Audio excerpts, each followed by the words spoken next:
Assalamualaikum warahmatullahi wabarakatuh. Selamat pagi. Yang kami hormati Ibu Nike Widya Kusumastuti selaku dosen pengampu mata kuliah Perkembangan Aliran Linguistik dan juga teman-teman yang berbahagia. Kami dari kelompok 7 yang beranggotakan Aninda Fauziah Oktaviani, Aulia Rizky Nugraini, Ima Pramita, Wahyu Nimas Luna, dan juga Aisyah Wardatunisa akan membahas mengenai aliran takmemik. Untuk pembahasan pertama, kita akan membahas mengenai pengertian teori aliran takmemik. Aliran takmemik dipelopori oleh Kenneth L. Peake, seorang tokoh dari Summer Institute of Linguistics, yang mewarisi pandangan Bloomfield, sehingga aliran ini juga bersifat struktural, tetapi juga antropologis. Menurut aliran ini, satuan dasar dari sintaksis adalah takmen. Takmen adalah kolerasi antara fungsi gramatikal atau slot, kelas, peran, dan kohesi. Misalnya dalam kalimat, pena itu berada di atas meja. Bentuk pena itu mengisi fungsi subjek, dan takmen subjeknya dinyatakan dengan pena itu. Kemudian kita akan membahas mengenai sejarah munculnya aliran takmemik. Takmemik adalah sebuah teori dalam linguistik, karena memiliki sebuah nilai teori yang mencakup sebuah model yang memungkinkan tes lebih mendalam dan sistematis untuk menghubung antar variabel. Takmemik dapat mengantisipasi sifat kelemahan teori. Teori takmemik merupakan teori dari berbagai teori yang menyatakan bagaimana pengamat secara universal mempengaruhi data dan menjadi bagian dari data tersebut.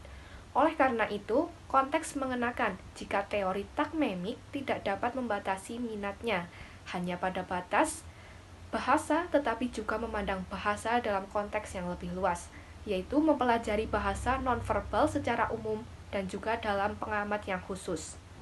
Menurut Peake, tahun 1992, halaman 8, teori takmemik berawal dari sebuah keyakinan yang menyatakan bahwa sikap harus bertanggung jawab dan komitmen. Oleh karena itu, takmemik memiliki sebuah penawaran konsep yang harus digunakan untuk memahami dan memanfaatkan teori tersebut. Konsep yang diberikan dalam teori takmemik yang digunakan untuk memahami perilaku manusia, termasuk hakikat berbahasa, dan untuk menemukan struktur perilaku tersebut. Konsep dalam takmemik sebagai teori linguistik dilengkapi konsep partagmatik dan perspektif, yakni bersifat takmemik yang berasal dari taktik bahasa Inggris. Kata-kata tersebut menunjukkan susunan struktur yang relevan dan satuan-satuan behavioral dalam hubungan dengan pandangan atau emik orang dalam tentang sistem behavioral. Sebelum aliran takmemik lahir, entah ada aliran-aliran yang lebih dulu berkembang. Beberapa aliran linguistik yang ada kaitannya dengan aliran takmemik terutama yang ikut memotivasi lahirnya aliran takmemik, yaitu yang pertama aliran tradisional, aliran struktural, dan aliran transformasi. Tokoh-tokoh aliran takmemik. Secara relatif, teori takmemik kini memang bisa dikatakan masih cukup baru. Kebulatan dan kelengkapannya baru terwujud pada tahun 1977 dengan terbitnya buku berjudul Grammatical Analysis karangan Kenneth L. Peake dan Evelyn G. Peake. Mereka pasangan suami dari University of Texas at Arlington dan sebagai sutradara SIL Summer Institute of Linguistics. Ada dua generasi pada teori ini menurut tokoh Kenneth L. Peake, yaitu satu, generasi pertama. Generasi ini sebenarnya belum dapat disebut teori takmemik, yang sebenarnya paling tepat disebut rintisan menuju takmemik. Pada waktu itu, spesifikasi takmemik baru ada dua, yakni slot dan kelas pengisi saja. Dengan demikian, analisisnya masih agak sederhana. Sebagai misal, klausa kepalan Tyson telah mengenai rahang Sphinx dianalisis sebagai S.2NP plus P.2VP plus O.2NP. Ahli bahasa yang terlibat pada pembuatan pertama ini antara lain B. Ellison, pada tahun 1962, V. Pickett pada tahun 1962, R.E. Longers pada tahun 1964, W. A. Cook pada tahun 1969, 1970, dan 1971. Generasi kedua. Pada generasi kedua ini, teori takmeknik baru mencapai kesempurnaannya. Untuk melahirkan buku gramatikal analisis, Pike suami istri membutuhkan waktu 10 tahun. Salah satu tempat yang dipakai untuk uji coba adalah Indonesia, yakni di daerah Irian Jaya atau lebih tepatnya di Danau Bira pada tahun 1976. Ciri takmen tidak lagi 2 dimensi, melainkan 4 dimensi, yakni slot, kelas, rule, dan cohesion.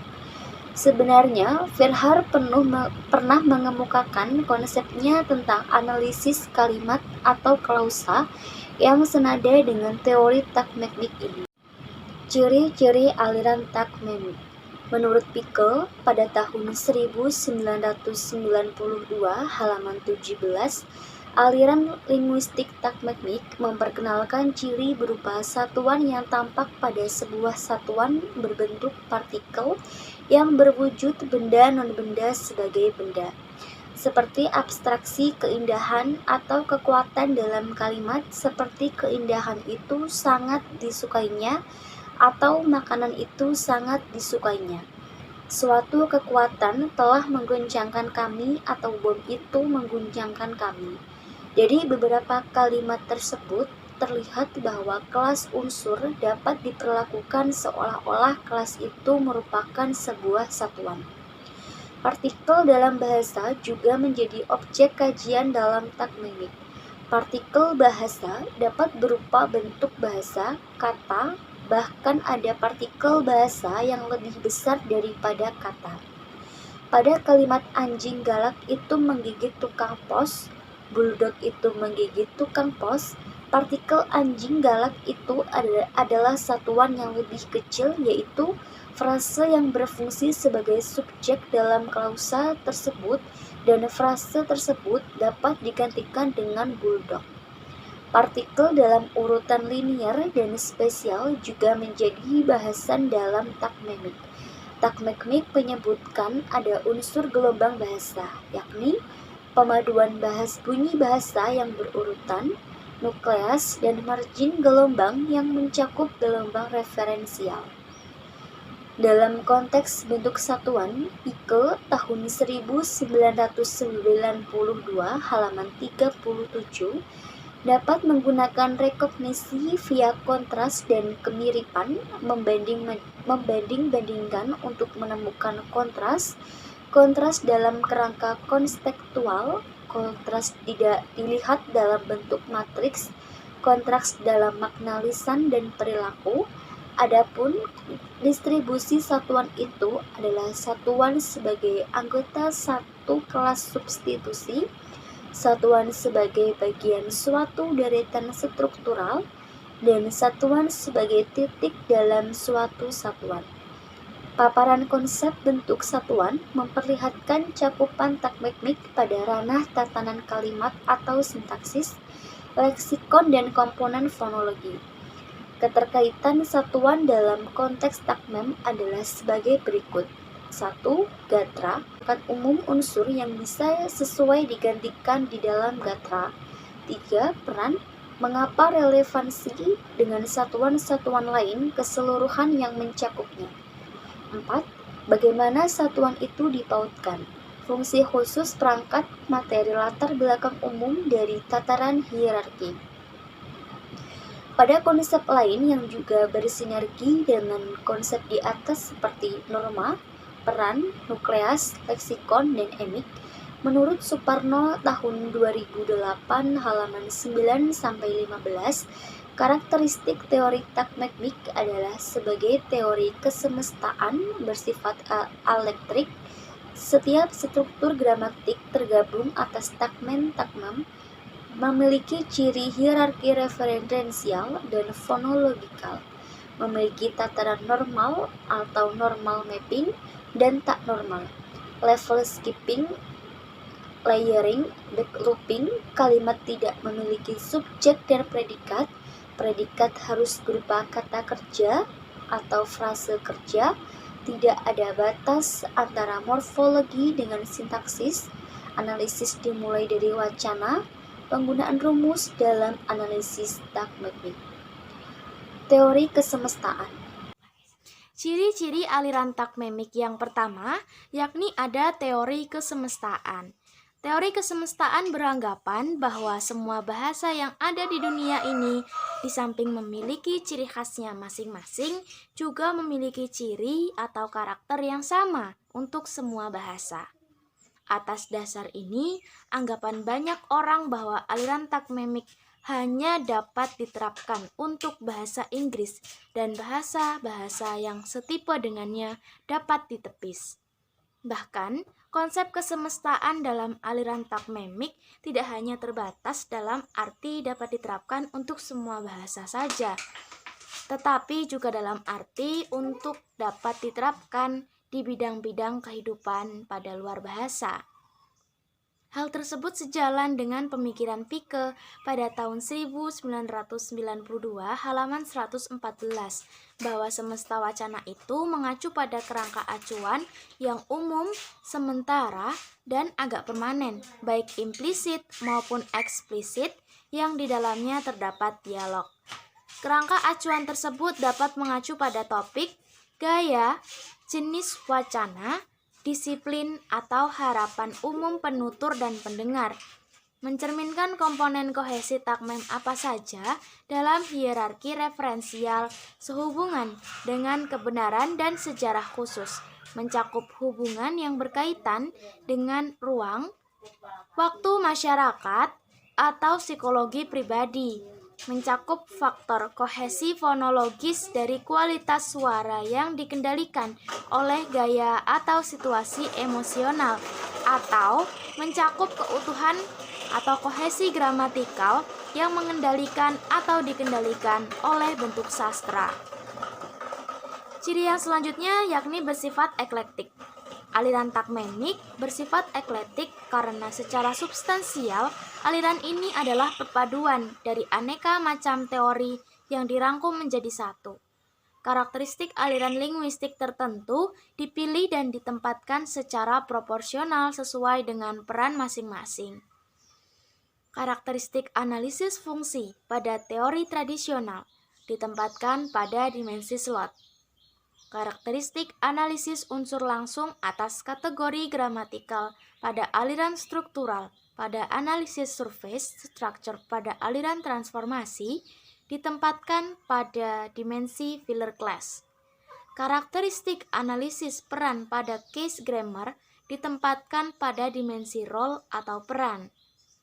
Yang terakhir, karakter hubungan antar unsur pada aliran relasionalisme ditempatkan pada dimensi kohesi.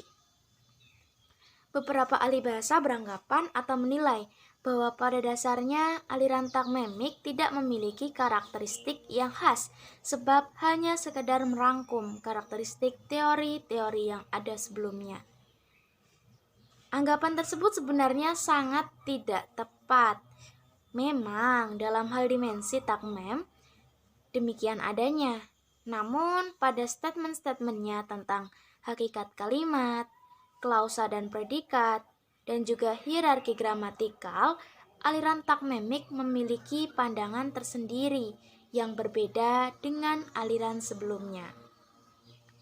Ciri yang ketiga, setiap struktur gramatik terbangun atas tag mem. Setiap struktur gramatikal baik dalam tataran wacana, percakapan, dialog, monolog, paragraf, kalimat, klausa, frasa maupun kata terbangun atas tag mem. Tag mem adalah unsur dari suatu konstruksi gramatik yang memiliki 4 dimensi, yakni dimensi slot, kelas, peran, dan kohesi menurut Pike dalam Suparno tahun 2008 halaman 11. Slot adalah suatu ciri takmem yang merupakan tempat kosong di dalam struktur yang harus diisi oleh fungsi takmem. Dalam tataran klausa, fungsi takmem tersebut berupa subjek, predikat, objek, dan kata sifat. Pada tataran lain, umumnya fungsi takmem merupakan inti dan luar inti. Yang kedua ada dimensi kelas. Dimensi kelas merupakan ciri takmem yang merupakan wujud nyata dari slot. Wujud nyata slot tersebut berupa satuan-satuan lingual seperti morfem, kata, frasa, klausa, alenia, monolog, dialog, dan wacana. Yang ketiga ada peran atau role. Peran adalah ciri atau benda penanda takmem yang merupakan pembawa fungsi takmem. Memang agak sulit membedakan fungsi dan peran. Pelaku dan penderita adalah peran. Pelaku dan penderita tersebut dapat menjadi pembawa fungsi subjek. Dengan demikian, ada subjek dengan peran penderita. Yang keempat, ada kohesi. Kohesi adalah ciri atau penanda takmem yang merupakan pengontrol hubungan antar takmem. Pengontrol hubungan yang hampir terdapat pada semua bahasa ialah kaidah ketransitifan pada klausa yang berlaku untuk klausa transitif, klausa intransitif, dan juga klausa ekuatif. Ciri yang selanjutnya ada bersifat universal. Teori takmemik ini bersifat universal. Keuniversalan atau kesemestaan dalam teori ini bukan saja kesemestaan dalam arti berlaku untuk semua bahasa, akan tetapi juga kesemestaan dalam arti dapat berlaku untuk semua bidang kehidupan manusia. 3. Hierarki linguistik. Menurut Peck pada tahun 1992 halaman 85, dalam aliran takmemik terdapat 3 hierarki, yakni hierarki referensial. Hierarki ini mengatur tata makna yang merentang dari makna leksikal, pitskek atau bungkus leksem, term atau istilah, proposition atau proposisi, theme development atau pengembangan tema, sampai ke social interaction atau interaksi sosial. Makna bungkus leksem berada pada tataran morfem dan gugus morfem. Makna istilah berada pada tataran kata dan frase. Makna proposisi berada pada tataran klausa dan kalimat. Makna pengembangan tema berada pada tataran paragraf dan monolog. Makna interaksi sosial berada pada tataran dialog dan percakapan. Yang kedua, dialog fonologikal. Hierarki ini mengatur tata bunyi dari satuan-satuan bunyi sampai ke suku kata. Yang termasuk dalam hierarki ini tekanan, nada, tempo, intonasi, dan jeda atau kesenyapan. Aliran Amerika memiliki hierarki fonologi ini menjadi 2 kelompok, yakni sifat emik dan sifat etik. Kelompok yang bersifat emik dikaji dalam anak subdisiplin linguistik bernama fonemik, sedangkan yang bersifat etik dikaji dalam anak subdisiplin linguistik yang bersifat fonetik. Yang ketiga, hierarki gramatikal. Ciri khas aliran takmemik dalam hal hierarki gramatikal. Pada aliran takmemik merentang dari morfem, kata, frase, klausa, kalimat, paragraf, monolog, dialog, percakapan, sampai wacana. Morfologi dalam sintaksis tercakup dalam hierarki gramatikal ini, namun menurut teori ini tidak ada lagi batasan antara morfologi dan sintaksis. Yang pertama, slot pada tataran klausa. Slot pada tataran klausa yaitu subjek, predikat, objek, dan adjung. Pada tataran kalimat tidak ada subjek dan tidak ada pula predikat. Objek, adjung pun sudah barang tentu tidak ada juga. Semuanya itu hanyalah milik klausa, bukan milik kalimat. Slot pada tataran kalimat berupa inti dan luar inti atau pokok dan sebutan topik dokumen. Yang ketiga, predikat atau kata kerja. Menurut teori takmemik, slot predikat harus kata kerja. Kerja tidak mungkin menduduki slot predikat. Yang keempat, ciri etik dan emik. Aliran ini menegakkan eksistensi ciri etik dan emik di dalam struktur.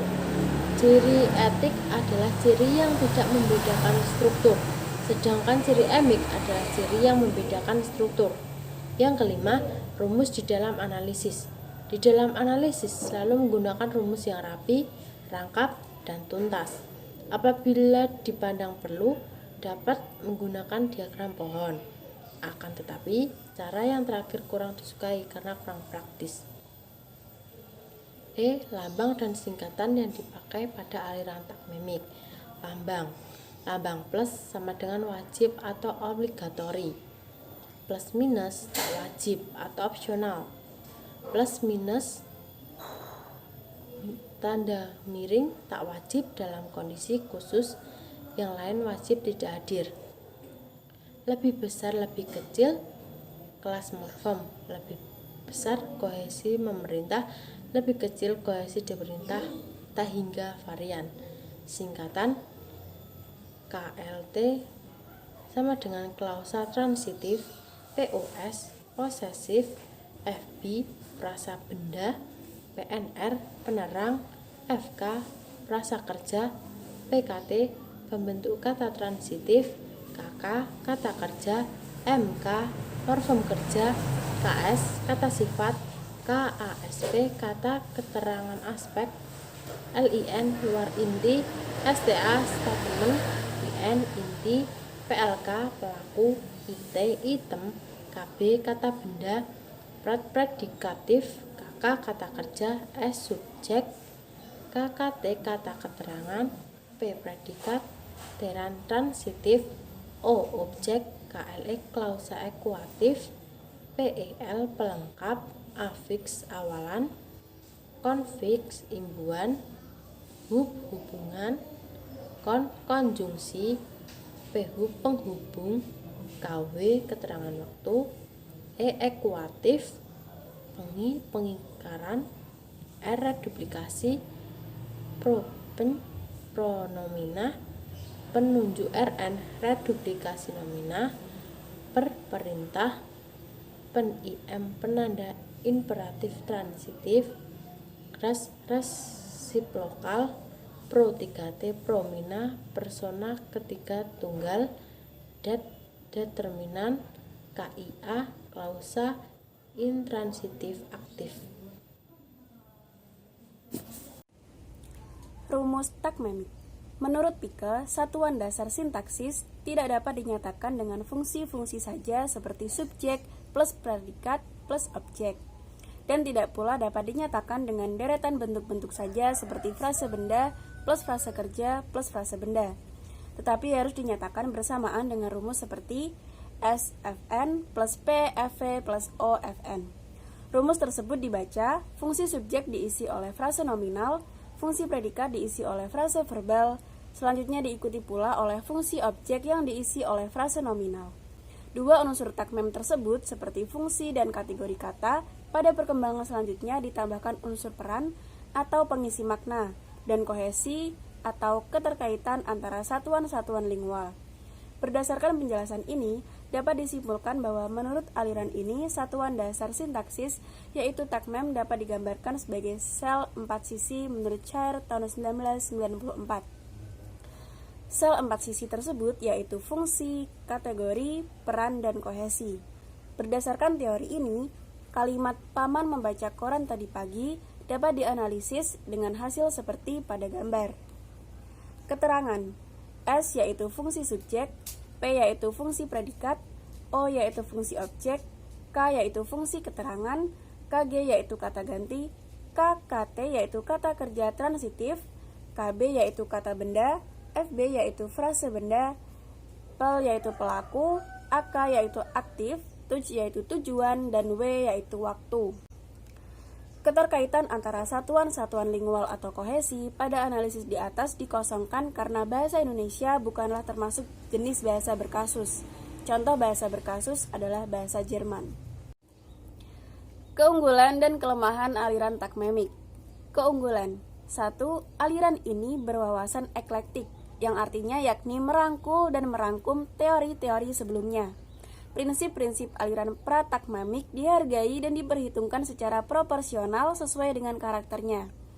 2. Dengan konsep kesemestaan atau universal, maka bahasa apapun cocok untuk dianalisis dengan teori takmemik. Bahkan fenomena di luar bahasa pun dapat dianalisis dengan teori takmemik. 3. Level-level gramatikalnya sangat lengkap dari morfem hingga wacana. 4. Setiap level selalu dikaitkan dengan posisi level di atas dan di bawahnya dan selalu disertai dengan makna referensialnya.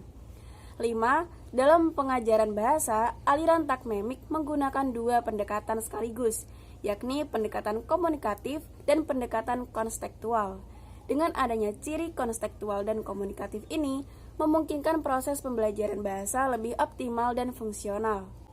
6. Tidak adanya batas antara morfologi dan sintaksis, sehingga pembagian bidang analisisnya bersifat fleksibel dan dapat dipakai untuk penganalisis bahasa-bahasa yang bertipe sintetik dan polisintetik. 7. Secara tegas menyampaikan status subjek dan predikat pada klausa bukan pada kalimat, sehingga batas antar klausa dan kalimat sangat nyata. 8. Analisis dengan data bahasa antah berantah dan aliran linguistik bahasa hipotetik benar-benar bermanfaat hanya untuk analisis, tidak mempertajam daya analisis, tidak sekedar menghafalkan prosedur dan menghafalkan simpulan. Kelemahan aliran takmemik. Yang pertama, aliran takmemik bersifat eklektik sehingga kurang menggebrak dengan menampilkan kekhasannya. 2. Usia aliran ini terbilang masih muda sehingga sosialisasinya belum begitu meluas di masyarakat, apalagi di Indonesia dan Eropa.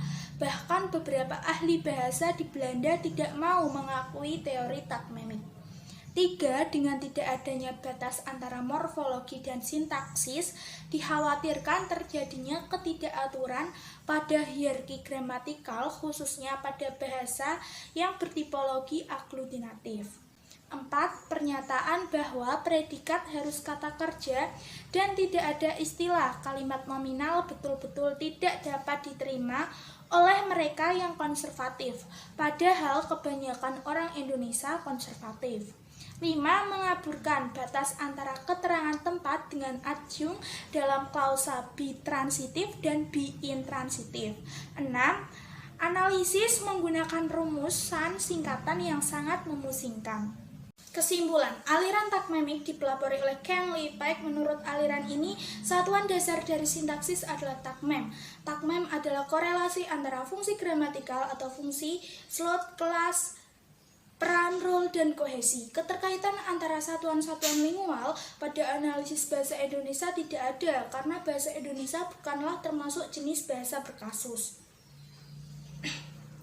Tata bahasa takmemik merupakan tata bahasa yang muncul pada periode linguistik strukturalis yang timbul akibat adanya ketidakpuasan atas pemecahan masalah dalam pembahasan periode tata bahasa tradisional yang melulu merujuk pada Yunani dan Romawi, sementara pada kasus-kasus tertentu ditemukan ketidaksesuaian antara teori yang dirujuk pada linguistik tradisional terhadap kasus baru.